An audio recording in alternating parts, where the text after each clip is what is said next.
One night, Medusa entered the sacred temple of Athena, the goddess of wisdom and war.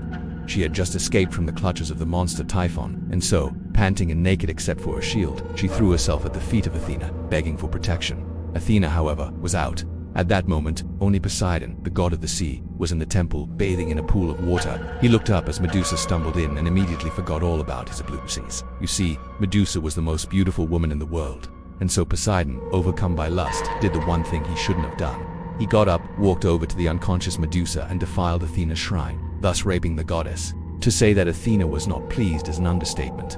But you've got to give Poseidon credit where it's due. Despite being a god of the sea, he was never satisfied with just sticking to his watery domain. No, Poseidon was always trying to get his trident into everything and everyone. He really was the OG Olympian Loki. However, Athena was no slouch in the revenge department either, and so after hearing about what had happened, she went straight to Medusa, who by that point had woken up and was hiding in a cave in the mountains. Athena found her there, still in her human form, and delivered her punishment. Now, normally, if a god wanted to punish someone, they'd just strike them dead. But Athena was a much more sadistic sort. She took one look at Medusa and said, "You are going to remain in this cave until you are no longer beautiful." And then Athena left. Now Athena could have just ended things right there and then, but she didn't. No, she decided to stick around and watch as Medusa slowly withered away inside the cave, getting more and more ugly by the day. Eventually, Athena could untake it anymore, and she cut Medusa's sentence short by twisting her body into something monstrous. Medusa's once glorious hair writhed and hissed. It turned into living snakes, coiling around her head like a crown.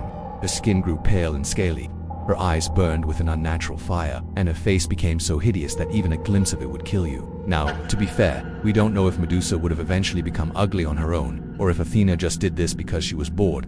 But regardless, Medusa hated her new form and begged Athena to restore her to her former glory. But Athena wasn't having it.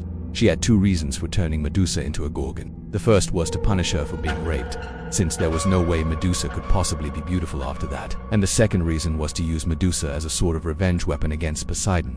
Athena knew that he liked to brag about his conquests, but she also knew that he wouldn't want to be anywhere near Medusa. And so the goddess of wisdom had created the perfect comeuppance. You see, when Medusa was a woman, Poseidon could boast about sleeping with her all he wanted. But now that she was a monster, no one would ever want to look at her, let alone sleep with her. So Athena took Medusa all over the world, showing her face to every male who had ever looked at her or uttered a single word of disrespect towards her. They all turned to stone. And so Poseidon never boasted about his conquest again. Of course, there is some speculation that Athena actually turned Medusa into a Gorgon as a favor, saying that she would rather die than live in a world where she could be raped again. But honestly, that's just silly. There's no way Athena would ever do anything that didn't benefit her in some way. Turning Medusa into a Gorgon might have solved two problems for her, but it also created another. You see, even though Medusa's new form was hideous, it also made her immortal. Athena didn't want that, and so she eventually took the Gorgon to a remote island and sealed her away forever. And that, my friends, is why Athena hated Medusa. If you liked this story, please stay tuned for more.